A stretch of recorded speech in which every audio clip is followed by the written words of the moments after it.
அருந்ததியருக்கு வழங்கப்படும் 3% உள்ஒதுக்கீட்டை எதிர்ப்பதன் மூலம் திருமாவளவன் உள்சாதி உணர்வோடு நடந்து கொள்கிறார் என்றும் திமுக அரசுக்கு எதிராக பேசி வருவதாகவும் ஆதித்தமிழர் கட்சியின் தலைவர் ஜக்கையன் குற்றம் சாட்டியுள்ளார்.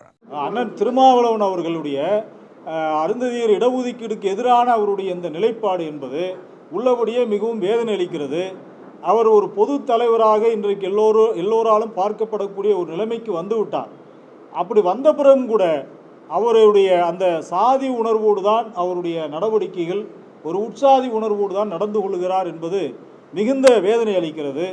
மாநில அரசுக்கு அதிகாரம் கொடுக்கக்கூடாது என்று சொல்லுவது அண்ணன் திருமாவளவன் அவர்கள் திராவிட முன்னேற்ற கழகத்துக்கு எதிராக செயல்படுகிறாரா என்கிற கேள்விதான் நமக்கு எழுகிறது.